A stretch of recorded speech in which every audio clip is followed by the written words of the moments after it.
Hello friends, અત્યારે ચૈત્રી નવરાત્રિ ચાલી રહી છે અને વારંવાર આપણે કંઈ ને કંઈ ઉપવાસ આવતા હોય છે. તો બટેકાની સૂકી ભાજી ખાઈને કંટાળ્યા હોય તો એક નવા ટેસ્ટ માટે આપણે આજે સક્કરિયાની સૂકી ભાજી અને દ્રાક્ષનું રાયતું બનાવશું.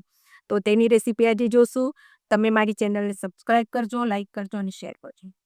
હવે સક્કરિયાની સૂકી ભાજી બનાવવા માટે આપણે 2 સક્કરિયા લીધા છે. વજનમાં 250 ગ્રામ છે. સાથે આ લીલા મરચાં બહુ તીખા નથી, મીડિયમ તીખા છે. મીઠો લીમડો અને આદુનો એક ટુકડો લીધો છે.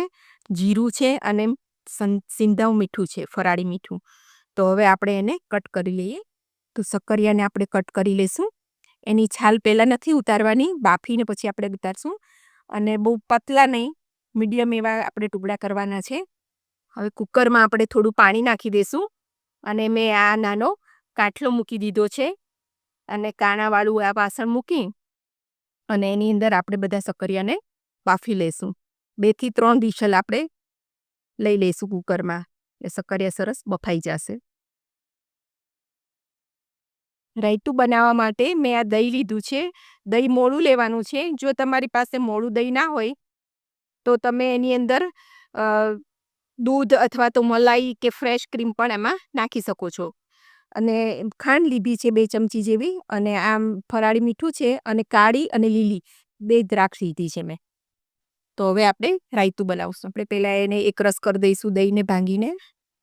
તમારે પતલું જોતું હોય તો તમે થોડુંક પાણી ઉમેરી શકો છો. ખટાશ હોય તો દૂધ કે ક્રીમ કે મલાઈ કે એવું નાખીને થોડુંક મોળું કરી દેવાનું, તો એની ખટાશ ઓછી થઈ જશે.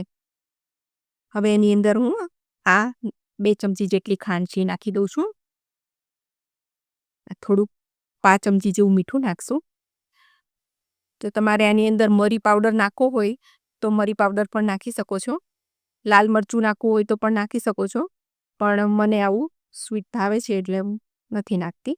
હવે આની અંદર દ્રાક્ષ કટ કરી લઈશું આપણે. તમને જે રીતે કટ કરી હોય એ રીતે તમે ટુકડા કરી શકો છો દ્રાક્ષના. તમારે બીજું કંઈ ફ્રૂટ એડ કરવું હોય તો પણ કરી શકો છો. પણ અત્યારે સિઝનેબલ દ્રાક્ષ છે તો એની ખાટું મીઠું રાયતું ખાવાની ખૂબ મજા આવે છે. આપણે કુકરની સીટી થઈ ગઈ છે અને આપણે જોઈ લઈશું. તો આપણા સક્કરિયા સરસ બફાઈ ગયા છે. તો હવે આપણે એને લઈ લઈએ. તો આપણે જોઈ શકીએ છીએ કે સક્કરિયાની પતલી પતલી છાલ આપણે નીકળી જાય છે. તો બધી છાલ આપણે કાઢી અને પછી આપણે વઘારશું. વઘાર માટે મેં અહીંયા 1 ચમચી ઘી મૂક્યું છે. આપણે અહીંયા મરચાં અને આદુના ઝીણા ઝીણા કટકા કરી લીધા છે. આપણે ઘી ગરમ થઈ જાય એટલે એમાં નાખી દઈશું. આ જીરું નાખી દઈશું ને આ સિંધાવ મીઠું છે એ આપણે થોડું છાંટી દઈશું. બધું સરસ રીતે એને ધીમે ધીમે હલાવવાનું છે કે જેથી તૂટી ના જાય સક્કરિયા. હવે 2 મિનિટ થઈ ગઈ છે. ઉપર નીચે કરી અને બધા સક્કરિયા સરસ હલાવી દીધા છે. તો આપણું સૂકી ભાજી રેડી છે.